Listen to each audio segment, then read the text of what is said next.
사사기 19장은 당시 이스라엘의 도덕적 타락을 잘 보여줍니다. 레위 사람이 행음하고 떠난 첩을 찾아 베들레헴에 갑니다. 첩을 찾아 돌아가는 중에 기브아에서 한 노인의 집에 유숙합니다. 그때 마을에 불량배들이 쳐들어와서 레위 사람을 성폭행하려고 합니다. 결국 레위 사람을 대신하여 첩이 밤새 성폭행을 당합니다. 첩은 죽고 분노한 레위 사람은 첩의 몸을 12덩이로 나누어 이스라엘 사방에 두루 보냅니다.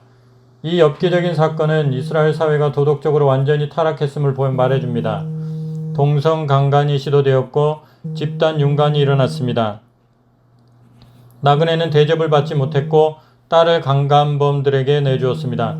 도덕적인 가치관이 완전히 깨진 상태입니다. 왕이 없는 시대, 곧 참된 권위를 상실한 시대는 이와 같습니다. 이스라엘에 아직 왕이 없었을 때 에브라임 산악지대 북쪽 끝에 어떤 레위인이 살고 있었다. 이 사람은 유다 베들레헴 출신의 어떤 여인을 소실로 얻은 일이 있었다. 그런데 그 여인이 무슨 일로 화가 나 남편 집을 나와 유다 베들레헴에 있는 친정으로 돌아가 거기서 넉 달째 머물러 있었다. 그래서 그 남편이 종과 나귀 2匹를 이끌고 길을 나섰다. 자기 아내의 마음을 달래 집으로 다시 데려오려고 마음먹었던 것이다. 아내가 친정집으로 들어오는 남편을 보고 반가이 맞이하여 안으로 모셨다. 장인 또한 사위를 보고 반색을 하였다. 장인이 며칠 쉬었다 가라고 하자 그는 식구들과 함께 먹고 마시며 사흘 동안 처가에서 지냈다. 나흘째 되는 날 아침길을 떠나려고 짐을 꾸리자 장인이 그를 붙들며 말하였다. 이복에 먼 길을 가려면 기운을 차려야 하지 않겠나? 그러니 들어가 밥이라도 몇술 뜨고 떠나지. 그래서 또 두 사람이 자리에 앉아 함께 먹고 마시다가 장인이 사위에게 말을 건넸다. 이복에 별일 없으면 자네 오늘 밤만 더 여기서 묵고 가지 그러나. 그래도 그는 길을 떠나려 하였지만 장인이 하도 간청하는 바람에 하루를 더 묵고 가기로 하였다. 5째 되는 날 아침 그 레위인은 일찍 일어나 길을 떠나려고 짐을 꾸렸다. 그런데 이번에도 장인이 저녁 때까지 쉬었다가 기운이나 차리고 떠나라고 붙드는 바람에 또 주저앉았다. 그래서 장인과 함께 먹고 자기 아내와 종을 데리고 길을 나서려 하는데 저렇게 해도 다 저물어 가고 있지 않는가? 그러니 오늘 밤도 여기서 머물면서 기분 좋게 쉬고 내일 아침 일찍 일어나 길을 떠나게 하고 장인이 또 그를 붙들었다. 그러나 그 레위인은 오늘만은 그럴 수 없다고 하면서 길을 떠났다. 아내를 데리고 안장을 씌운 나귀 2匹를 이끌고 여부스 사람들이 사는 예루살렘 맞은편까지 오자 해가 지려고 하였다. 종이 그 레위인에게 주인님 저 성읍으로 들어가 밤을 지내고 내일 길을 떠나시지요 하고 말하자 주인이 그에게 일렀다. 우리가 어떻게 이스라엘 사람이 살지 않는 이방인 성읍에 들어가서 밤을 보낼 수가 있느냐? 기브아로 가서 밤을 지내는 편이 낫겠다. 주인이 또 그 종에게 말하였다. 기브아나 라마 중 한 곳에 가서 밤을 지내자. 그들은 계속해서 길을 재촉하였다. 해가 다 떨어질 쯤에 그들은 베냐민 지역에 있는 기브아 가까이로 가고 있었다. 기브아로 들어가서 밤을 지내려고 성읍 길거리에 앉아 있어도 누구 하나 집에 들어와서 밤을 묵으라고 하는 사람이 없었다. 해가 완전히 넘어가자 어떤 노인이 들에서 일하다가 집으로 돌아가고 있었다. 그 노인네는 에브라임 산악지대 출신으로 기브아에 와서 사는 사람이었다. 그곳 기브아 사람들은 모두 베냐민 지파 사람들이었다. 그 노인은 집으로 돌아가다가 길거리에 있는 나그네 일행을 보았다. 그래서 그 레위인에게 그래 고향이 어디시오? 어디로 가는 길이기에 이렇게 늦었소? 하고 묻자 그 레위인이 유다 베들레헴에서 오는 길입니다. 에브라임 산악지대 북쪽에 살고 있지요. 여호와의 집에서 일을 하는 몸입니다. 그리로 가는 길이지요. 유다 베들레헴에 있는 처가에 갔다가 이렇게 돌아가는 길인데 밤이 깊어 가는데도 우리 일행을 맞아주는 사람이 없군요. 우리한테는 나귀에게 먹일 겨와 여물도 있고요. 아내와 종과 제가 먹을 양식도 포도주도 넉넉히 있어요. 하고 말하였다. 그러자 그 노인이 말하였다. 아무 걱정도 하지 말게. 우리 집에도 자네 일행을 대접할 만큼은 다 있다네. 이렇게 길거리에서 밤을 지낼 수는 없지. 어서 따라오게나. 노인은 그 일행을 데리고 자기 집으로 들어갔다. 그는 나귀에게 먹을 것을 주고는 그 일행과 함께 발을 씻은 후 먹고 마셨다. 그들이 그 집에 들어가 저녁을 먹으며 편안하게 쉬고 있는데 갑자기 성읍의 불량배들이 몰려와서 그 집을 에워싸는 게 아닌가. 그들은 문을 꽝꽝 두드리며 집주인에게 으름장을 놓았다. 이것 보시오 노인장. 오늘 저녁 이 집에 들어간 사람을 좀 내놓으시오. 그 사람과 할 얘기가 있어. 그러자 노인이 나가서 그들을 달랬다. 이것 보시오 젊은이들. 이런 짓들은 제발 하지 마시오. 오늘 밤 우리 집에 찾아온 길손인데 그럴 수가 있어? 이래서는 사람의 도리가 아니오. 여기 우리 집에 아직 남자를 알지 못하는 내 딸아이와 길손의 소실이 있으니 좋을 대로 하시오. 그러나 이 길손에게만은 제발 그 못된 짓을 하지 마시오. 그러나 그들은 막무가내였다. 그래서 그 레위인이 자기 소실을 강제로 끌고 가 그들에게 내어주었다. 그러자 그들이 그 여인을 끌고 가 밤새도록 욕보이면서 별 못된 짓을 다 하다가 새벽쯤이 되어서야 놓아주었다. 그 여인은 날이 셀 때가 되어서야 겨우 남편이 묵고 있는 집 앞에 와서 쓰러져 날이 환히 밝을 때까지 거기에 누워 있었다. 그 남편이 길을 떠나려고 일찍 일어나 나와보니 자기 아내가 두 손으로 문빗장을 잡은 채 문 앞에 쓰러져 있는 게 아닌가. 그가 자기 아내를 흔들어 깨우면서 여보 길을 떠납시다 하고 말을 해도 아무런 기척이 없었다. 그래서 그는 그 시신을 나귀에 태우고 집으로 돌아갔다. 집에 돌아와서 그 레위인은 칼을 들어 자기 아내의 시신을 마디마디 찍어 12덩이로 나누어서 온 이스라엘 지역에 보냈다. 그것을 보는 이마다 이렇게 말하였다. 도대체 이렇게 끔찍스러운 만행을 들어본 일이 없다.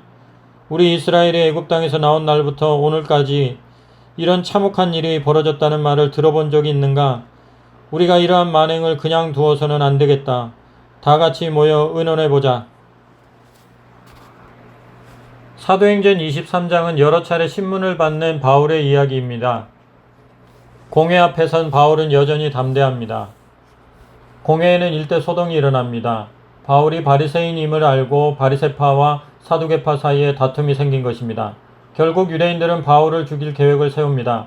이 계획은 천부장에게 전달되고 천부장은 로마의 시민인 바울을 보호합니다. 그리고 벨릭스 총독에게 보냅니다. 이 혼란스러운 상황에서 가장 확실한 것이 하나 있습니다. 하나님의 말씀입니다. 11절 말씀. 담대하라.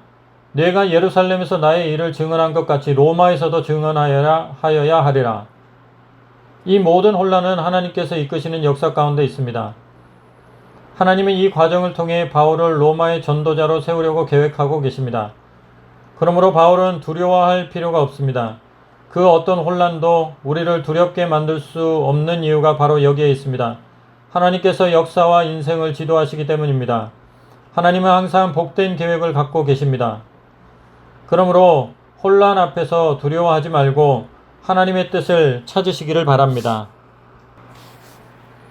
바울은 의회원들의 얼굴을 주시하면서 말을 시작하였다. 형제 여러분, 나는 언제나 하나님 앞에서 오로지 바른 양심을 가지고 살아왔습니다. 이 말을 들은 대제사장 아나니아가 곁에 서 있는 사람들에게 바울의 입을 치라고 명령하였다. 바울이 그에게 소리쳤다. 이 겉만 번지르르 한 위선자여, 회칠한 돼지오리와 같구나. 하나님께서 당신을 치실 것이요 나를 치라고 명령하면서 당신 스스로 이렇게 율법을 어기고 있으니 이것이 무슨 재판이란 말이오. 바울 곁에 서 있던 사람들이 바울에게 대제사장에게 그런 언사가 어디 있어 하고 말했다. 그러자 바울이 말하였다. 형제들이여, 나는 그가 대제사장인 줄은 몰랐습니다. 내 백성의 지도자들을 욕하지 말라고 성경에 쓰여 있는 것은 나도 잘 알고 있습니다. 그러고 나서 바울은 의회 안에 사두개파와 바리새파의 두 파가 있는 것을 알고 이렇게 외쳤다.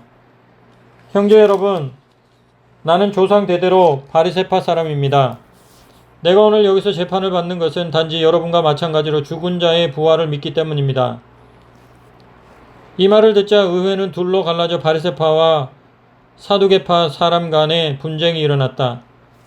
사두개파는 부활도 천사도 믿지 않고 영도 없다고 주장하는 반면에 바리새파 사람들은 그런 것이 다 있다고 믿고 있었기 때문이다. 의회가 크게 소란해졌다. 그때 바리새파의 율법학자들은 나서서 바울이 다 옳다고 주장하였다. 그들은 큰 소리로 이렇게 말하였다. 우리는 이 사람에게서 아무런 잘못을 찾을 수 없습니다. 아마도 다메섹에 가는 도중에 어떤 영이나 천사가 그에게 일러준 모양입니다.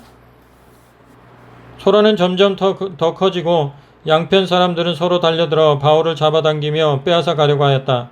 결국 파견대장은 바울이 그들에게 찢겨 죽을까 염려하여 군인들에게 그를 빼내어 병영으로 데리고 가라고 명하였다. 그날 밤 주님이 바울 곁에 서서 말씀하셨다. 바울아, 염려하지 마라. 내가 여기 이 예루살렘에서 나에 대하여 증언한 것처럼 로마에서도 증언해야 한다. 이튿날 아침 유대인들은 하나로 뭉쳐 바울을 죽이기 전에는 먹지도 마시지도 않겠다고 서약하였다. 이 모의에 가담한 사람은 40명이 넘었다.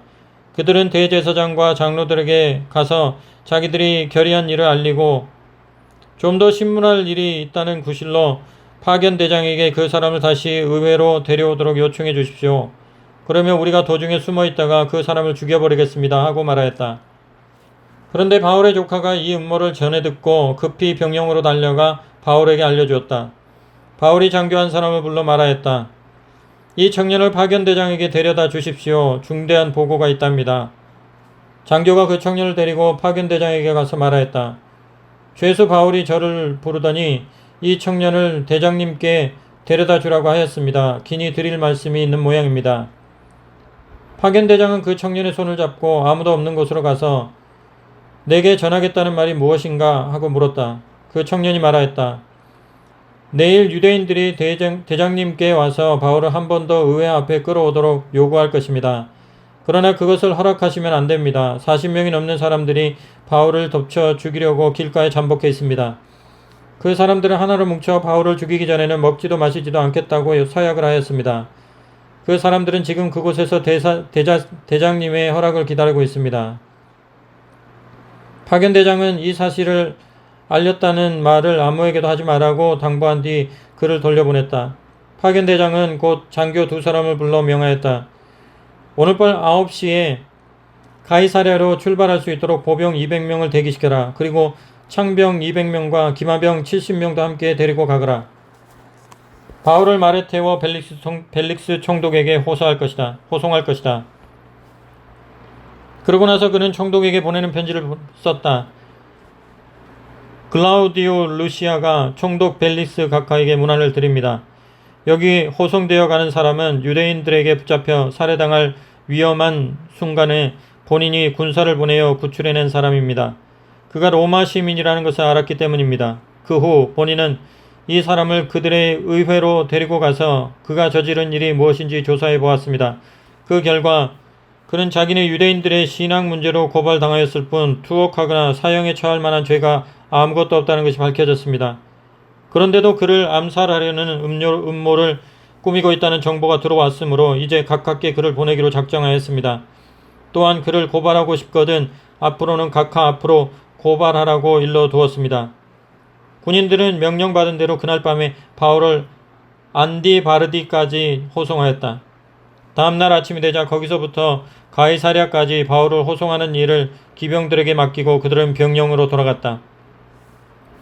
기병대는 가이사랴에 도착하자 파견대장이 보낸 편지와 함께 바울을 총독에게 넘겨주었다. 총독은 편지를 다 읽고 난 다음 바울에게 어디 출신인가를 물었다.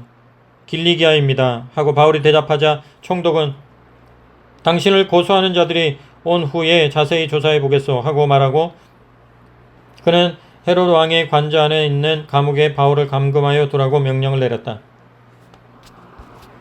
예레미야 33장은 한 번 더 회복을 약속하시는 하나님에 대한 이야기입니다.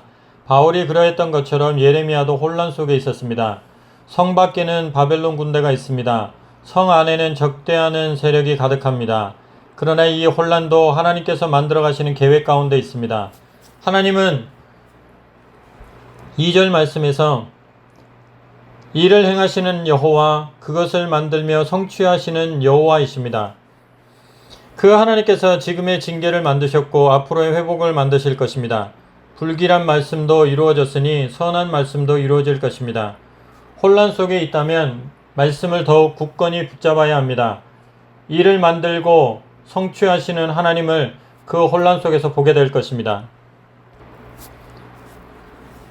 예레미야가 왕궁의 경비대 뜰에 갇혀 있을 때 여호와께서 두 번째로 그에게 찾아와 말씀하셨다. 나는 온 세계를 창조한 주인이다. 뿐만 아니라 지금 이 세계에서 일어나는 모든 일도 내가 모조리 일으켜 놓고 있다. 무엇이든지 내가 하려고 마음만 먹으면 그것이 바로 현실이 되어 나타난다.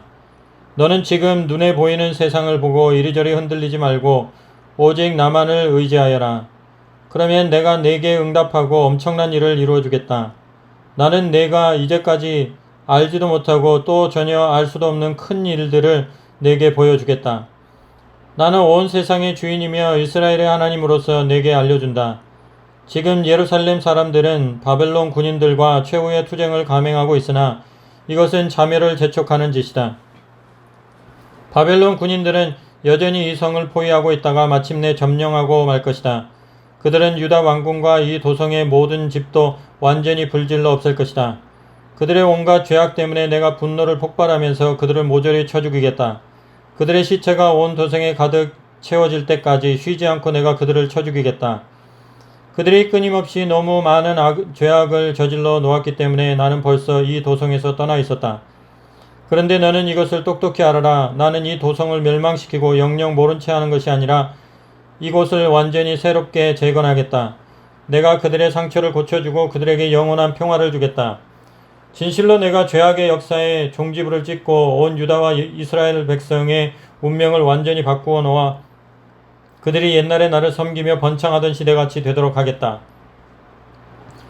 이스라엘과 유다 백성이 이제까지는 오로지 내게 반역하고 불순종하여 온갖 죄를 지어왔으나 나는 그 모든 죄악과 허물을 용서해 주겠다. 그때는 예루살렘 때문에 내가 다시 기뻐하게 될 것이다. 그 도성 때문에 내가 세계 만민에게서 찬양과 칭송을 듣게 될 것이다. 내가 예루살렘 도성을 새롭게 재건할 때 얼마나 큰 복과 행운을 선사해 주었는가를 온 세상이 들으면 그들이 모두 놀라서 감탄하게 될 것이다. 여호와께서 또 이렇게 말씀하셨다. 지금 너희는 장차 곧 이 나라에서 한 사람도 살아남지 못할 것이라고 생각한다. 과연 예루살렘뿐만 아니라 유다의 성읍들이 모두 멸망하여 한 사람도 살아남지 못하며 이 나라 전체가 황폐해져서 사람이나 짐승이 더 이상 살지 못하는 곳이 될 것이다. 그러나 바로 그런 땅에서 다시 들려오는 소리를 들어라. 환호하며 기뻐하는 소리, 신랑과 신부가 기뻐하며 웃는 소리, 내 성전으로 감사의 제물을 가져다가 바치면서 찬양하는 소리, 온 세상에 주께 감사해라. 그분이 우리의 죄악을 용서해 주시고 다시 살려주셨다. 그분의 사랑은 어떤 경우에도 영영 끊어지지 않는 사랑이다. 라고 외치는 온 백성의 찬양 소리를 들어라. 내가 이 백성의 운명을 바꾸어 놓고 이 땅의 운명도 다시 평화롭게 바꾸어 놓을 작정이기 때문이다. 본래 아름다웠던 그 모습대로 내가 이 땅을 다시 아름답게 바꾸어 놓겠다. 여호와께서 목자와 양떼들에게 대해서도 말씀해 주셨다. 이 땅은 이제 황무지로 바뀌어서 사람이나 짐승이 더 이상 살 수 없게 될 것이다. 그런데도 이 무서운 심판의 때가 지나면 유다의 성읍들이 다시 비옥한 초원으로 변하여 목자들이 그곳에서 양떼를 몰고 다닐 것이다. 그때는 이 나라 전역이 아름답게 되어 농촌과 도시의 격차도 사라질 것이다.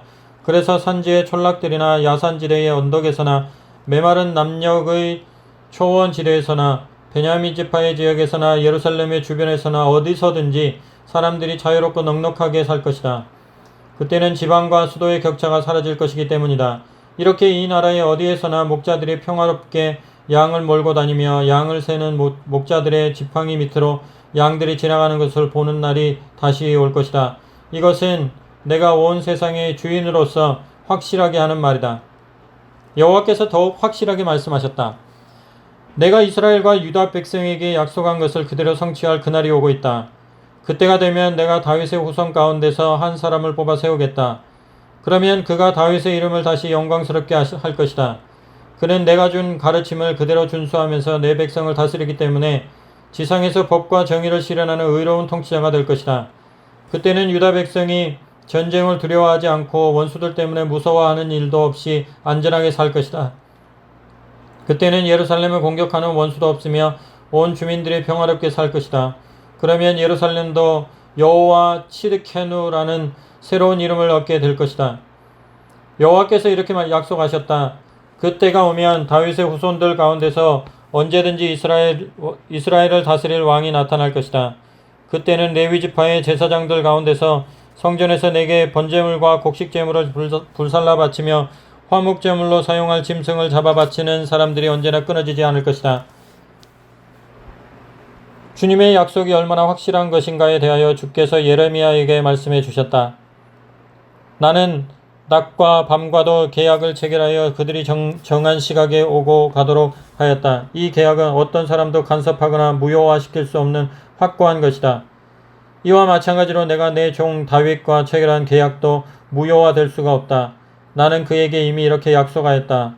내 후손 가운데서 언제나 내 나라를 다스릴 왕이 나타날 것이다. 또 레위 지파의 제사장들과 맺은 나의 계약도 무효화될 수가 없다.